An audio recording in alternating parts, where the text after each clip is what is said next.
What is up everyone and welcome back to the MMA Zone.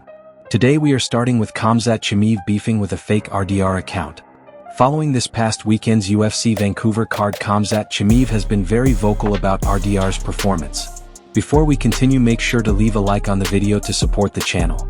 For those living under a rock, RDR's corner threw in the towel after he was dominated by Brendan Allen. Heading into the fight, many believed Reinier de Ridder was next in line for a title shot. That performance clearly pushed him backward. Since the fight, Khamzat has called out RDR for quitting and mocked his showing. Things escalated when a well-known fake RDR account replied to Khamzat telling him to shut up while posting an image related to Khamzat's past health issues. Khamzat responded by saying, "You better cry baby because you gave up."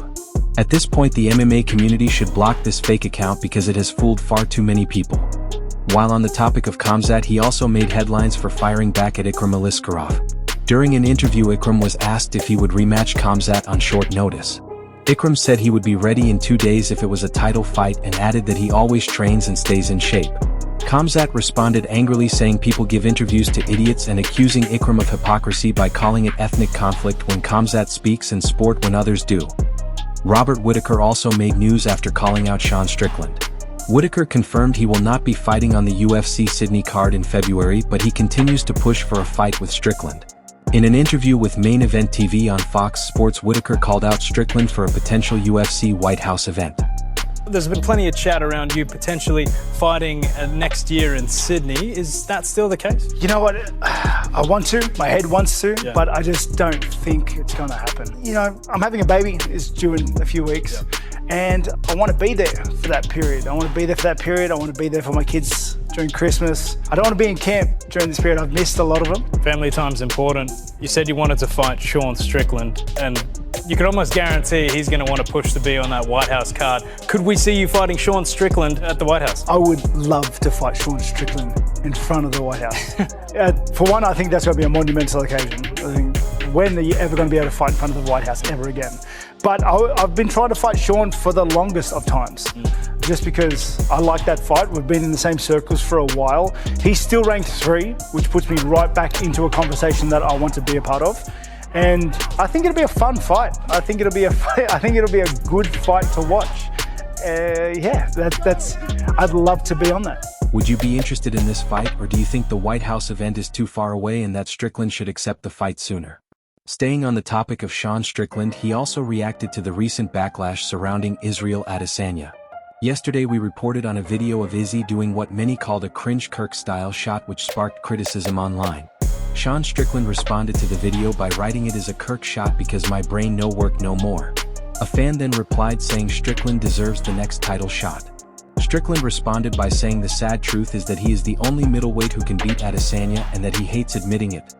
Yair Rodriguez has also made headlines after undergoing surgery on his left hand. According to ESPN reporter Carlos Contreras, Legaspi Rodriguez had a successful surgery on Tuesday. He is expected to be sidelined for 2 to 4 months before being cleared to resume training.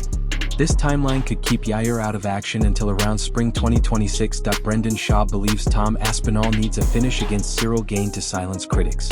Heading into this weekend's UFC 321 card, many analysts feel Aspinall is under serious pressure following the ongoing Jon Jones situation. Some believe that if Aspinall loses this weekend, it would strengthen Jon Jones' argument that Aspinall was never a real threat, especially if he loses to Gane, who Jones has already beaten. Even Cyril Gane seems aware of this pressure, and during an interview with Full Send MMA, he shared his thoughts on the situation. Do you think that he's going to be cheering you on this weekend? Do you think he's going to be a fan of you this weekend? Maybe, because I think Tom disrespect him a little bit. So maybe he's going to be on my side. Maybe, yeah. But yes, he retired. Now he's Houchin, and we will see this Saturday. Another member of the MMA community who believes Tom Aspinall is under pressure is Brendan Schaub. During a recent episode of his show, Schaub explained that Aspinall needs to defeat Cyril Gane in under 2 minutes this weekend to silence critics following the Jon Jones situation. The marker here is win. Of course, you're heavily favored. No. Of course you got to win. You have to do it more impressively than Jon Jones did, because this is the only opponent you guys have in common that now the public can go, okay, well, they did fight this guy. Jon beat him in, I think, 2 minutes. Choked him out in 2 minutes. Tom not only has to, imagine this pressure, Tom not only has to beat Cyril Gane, who's an absolute French nightmare, but he has to do it more convincingly than Jon Jones. He has to do it faster and more impressive. So whether it's a knockout right away or he takes him to the mat right away, you have to beat him in under 2 minutes and go. Unfortunately, that's what Tom's dealing with. That's what Tom's dealing with. It sucks. On the topic of Tom Aspinall, Michael Venom Page believes Aspinall could be the next generation's Jon Jones. During an interview with TNT Sports, Page praised Aspinall's skill set and suggested he has the tools to dominate the heavyweight division for years to come. Tom Aspinall versus Cyril Gane. I'm sorry, for me, I just feel, and I'm a fan of Cyril Gane as well. I just feel like Tom Aspinall is the next generation of the same thing we saw the likes of Jon Jones doing in terms of the dominant fashion that he took over his division. I feel like the same thing is going to happen with Tom Aspinall. That style at heavyweight is unseen. Cyril Gane has a little bit of a bounce to him as well. I just don't think he's got the same snap and power that Tom Aspinall has, as well as the ground game as well. Although you probably won't see it in this fight, I feel like he could get a knockout in this fight. Dustin Poirier is not happy with retirement. Dustin Poirier has had a remarkable career in the UFC, but all good things eventually come to an end. Back in June, Poirier announced that he would be retiring following UFC 318. Since then, fans have seen Dustin involved in the sport in different ways, including working on the commentary desk. During a recent interview with MMA Fighting, Poirier admitted that retirement has been harder than he expected. He explained that he thought putting the gloves down would feel like a relief and that the pressure of constantly improving and preparing for the next opponent would finally be gone. Instead, he feels that something is missing. Poirier said fighting was not just a sport for him but a way of life that he lived for more than 20 years.